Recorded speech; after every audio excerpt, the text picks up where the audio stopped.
pada hari Jumat di tanggal 17 Ramadan tahun kedua Hijriah, atau 2 tahun setelah umat Islam hijrah ke Madinah. Sebuah pertempuran besar saat itu terjadi di sebuah lembah yang sunyi, yaitu Perang Badar. Ini bukan sekedar peperangan biasa, melainkan pertempuran yang akan menentukan awal sejarah Islam.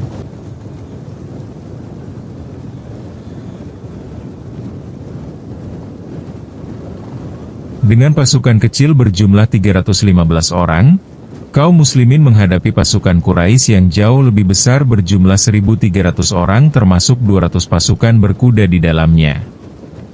Namun, dalam ketidakseimbangan ini, ada satu kekuatan besar yang tidak dimiliki oleh pasukan Quraisy, yaitu pertolongan dari Allah. Inilah pertempuran pertama kaum muslimin di mana dalam pertempuran ini Allah menurunkan malaikatnya untuk berperang membantu kaum muslimin. Di sisi lain Abu Jahal pun berdoa kepada Allah sebelum berperang. Lalu bagaimana doanya? Begini ceritanya. Semua berawal ketika Nabi Muhammad SAW dan para sahabatnya mengetahui bahwa kafilah dagang Quraisy yang dipimpin oleh Abu Sufyan yang saat itu belum memeluk Islam sedang dalam perjalanan dari Syam menuju Mekah dengan 40 pasukan penjaga. Kafilah ini membawa harta besar yang digunakan untuk mendanai pasukan Quraisy dalam menekan Islam. Selain itu, pada harta yang diperdagangkan tersebut merupakan harta para sahabat yang dirampas ketika mereka diusir dari Mekah. Mengetahui hal ini, Rasulullah Shallallahu Alaihi Wasallam dan para sahabat berangkat untuk mencegat kafilah tersebut dengan pasukan apa adanya, yaitu sebanyak 315 pasukan. Pasukan ini terdiri dari 60 orang sahabat Muhajirin Mekah dan 250 lebih sahabat Ansor Madinah. Tujuan mereka pada awalnya bukan untuk berperang, akan tetapi hanyalah untuk mencegat kafilah dagang Quraisy yang dipimpin oleh Abu Sufyan yang saat itu akan melewati daerah Badar. Namun, tatkala Abu Sufyan mengetahui akan hal ini, maka Abu Sufyan berusaha meloloskan diri melalui pinggir pantai Badar dan sekaligus mengirim satu utusan berkuda cepat ke Makkah untuk meminta bantuan. Menanggapi permintaan ini, kaum Quraisy segera mengumpulkan pasukan besar untuk menghancurkan kaum muslimin dan tidak ada yang ketinggalan dari para pemuka Quraisy kecuali Abu Lahab. Patut diketahui jarak antara Mekah dan Badar adalah 350 km. Sedangkan dari Madinah ke Badar hanyalah separuhnya yaitu 150 km. Maka ketika pasukan kaum Quraisy yang juga sudah dalam perjalanan ke Badar mengetahui bahwa Abu Sufyan telah selamat, maka 300 pasukan Quraisy tidak mau lagi melanjutkan perjalanan ke Badar dan kembali ke Mekah karena harta mereka telah selamat. Namun Abu Jahal dengan 1.000 pasukan lainnya tetap bergerak menuju Badar untuk bertemu kaum muslimin di sana, di mana jaraknya masih ada 140 km lagi ke area Perang Badar atau mereka telah melewati separuh perjalanan. Dengan 315 pasukan muslimin melawan 1.000 pasukan kaum Quraisy tentu perang akan tidak seimbang. Apalagi perang ini adalah perang pertama kaum muslimin dengan perbekalan biasa saja tanpa persiapan yang matang dan di saat itu puasa Ramadan pertama kaum muslimin.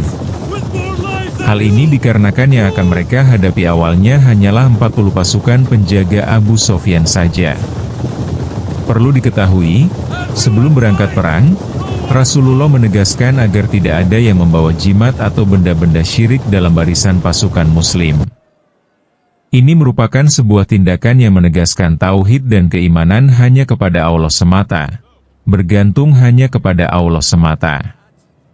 Ketika malam tiba dan pasukan muslimin telah sampai di Badar, maka tatkala Quraisy telah mendekati kota Badar dengan persenjataan mereka dan jumlah mereka 3 kali lipat dari jumlah kaum muslimin, maka Nabi Shallallahu Alaihi Wasallam mengisi malamnya dengan berdoa kepada Robnya memohon pertolongan, dan beliau berdoa dengan tangan tinggi ke atas penuh kesungguhan sehingga selendang beliau pun jatuh dari pundak beliau. Rasulullah berdoa penuh harap, "Ya Allah, jika pasukan kecil ini binasa, maka tidak akan ada lagi yang menyembahmu di bumi ini."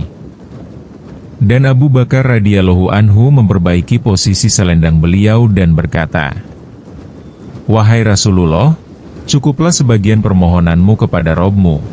Sesungguhnya dia akan mewujudkan apa yang ia janjikan bagimu." Sahabat Ali radhiyallahu anhu berkata, Sungguh aku melihat bahwa kita semuanya tertidur kecuali Rasulullah Shallallahu Alaihi Wasallam. Beliau di bawah pohon solat dan menangis hingga subuh hari. Hadis riwayat Ahmad. Jalannya pertempuran. Saat fajar menyingsing ketika pasukan bertemu, maka Allah menjadikan jumlah pasukan kaum muslimin terlihat sedikit di mata kaum musyrikin agar mereka tidak kabur, dan juga menjadikan jumlah kaum musyrikin terlihat sedikit di mata kaum muslimin agar mereka terus maju bertempur. Hal ini sesuai firman Allah. Surah Al-Anfal ayat 44, dan ketika Allah menampakkan mereka kepada kamu sekalian, ketika kamu berjumpa dengan mereka berjumlah sedikit pada penglihatan matamu dan kamu ditampakkannya berjumlah sedikit pada penglihatan mata mereka. Karena Allah hendak melakukan suatu urusan yang ingin dilakukannya. Dalam hadis, Ibnu Mas'ud radhiyallahu anhu berkata, sampai-sampai aku berkata kepada seseorang di sampingku, apakah engkau melihat jumlah pasukan Quraisy 70 orang? Maka ia berkata, aku melihat jumlah mereka 100, padahal jumlah mereka sekitar 1000 orang. Dan pertempuran pun dimulai, dengan duel 1 lawan 1, yaitu Utbah, Syaibah, dan Al-Walid bin Utbah dari Quraisy maju menantang dengan permintaan khusus untuk berhadapan dengan pasukan dari Muhajirin Mekah, yaitu paman Nabi Hamzah bin Abdul Muthalib, Ali bin Abi Thalib, dan Ubaidah bin Al-Harits. Maka Hamzah dan Ali berhasil menebas lawan mereka dalam sekejap, sementara Ubaidah mengalami luka berat, demikian pula lawannya, tetapi duel akhirnya kemenangan berpihak kepada kaum muslimin.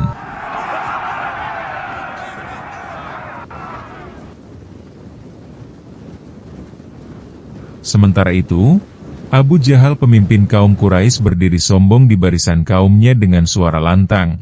Ia berdoa, "Ya Allah, Dia Muhammad telah memutuskan silaturahim dan membawa ajaran baru kepada kami. Maka binasakanlah siapa yang telah membawa agama baru ini jika memang kami berada di atas kebenaran." Namun, doa itu justru menjadi malapetaka bagi dirinya sendiri. Doa ini menjadi bukti bahwa kaum Quraisy tahu siapa pencipta bumi dan langit, yaitu Allah, namun mereka juga menyembah dan memohon kepada selain Allah, yaitu berhala. Seperti dalam Quran, dan sungguh jika kamu bertanya kepada mereka, siapakah yang menciptakan mereka? Niscaya mereka menjawab, Allah, maka bagaimanakah mereka dapat dipalingkan dari menyembah Allah? Quran Surah Az-Zuhruf ayat 87. Setelah duel tadi, maka pertempuran besar pun pecah.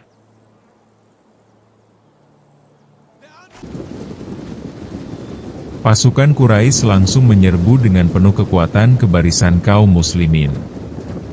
Namun Nabi memerintahkan pasukan pemanah yang di depan untuk memanah pasukan Quraisy ketika jarak telah dekat, karena di belakang pasukan pemanah telah siap pasukan lain dengan tombak panjangnya siap untuk menyerang pasukan musuh.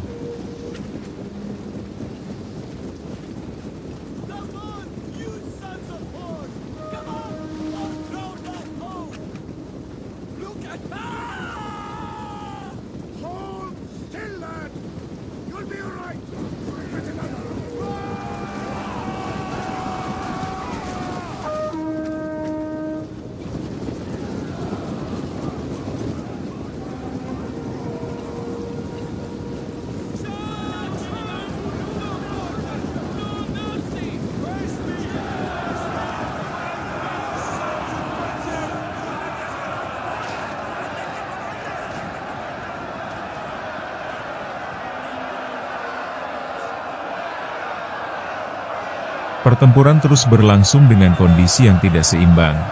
Walaupun pasukan Islam diuntungkan dengan kondisi tanah yang lebih tinggi dan lebih kokoh, karena setelah semalam turun gerimis yang membuat tanah menjadi mengeras.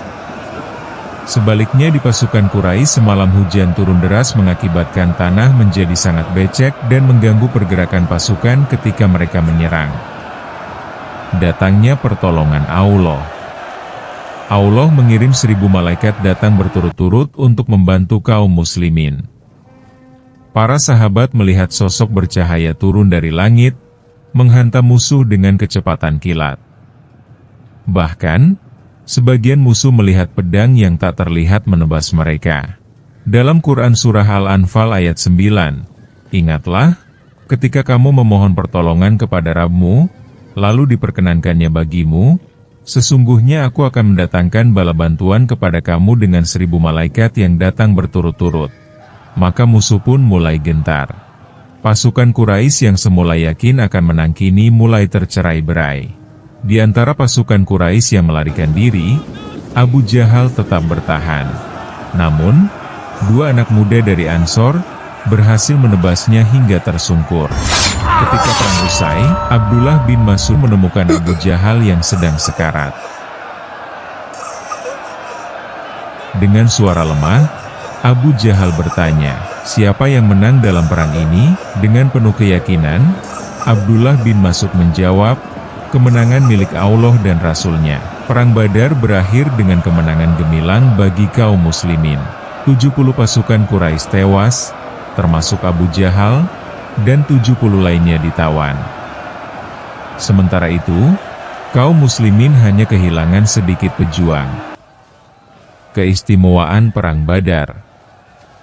Tahukah Anda bahwa sahabat yang ikut dalam perang ini mendapatkan gelar istimewa di belakang nama mereka, yaitu Al-Badri, sebagai bentuk penghormatan atas perjuangan mereka.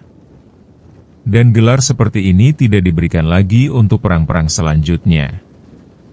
Hal ini menunjukkan bahwa yang ikut perang Badar adalah sahabat terbaik Rasulullah. Dan sesuai hadis Nabi, bahwa sahabat yang mengikuti perang Badar ini dijamin dosanya telah diampuni. Inilah yang membuat mereka adalah sahabat yang istimewa. Perang Badar adalah bukti bahwa kekuatan bukan hanya terletak pada jumlah dan senjata, tetapi pada keimanan, tauhid, kesabaran, ikhtiar hingga pertolongan Allah pun datang.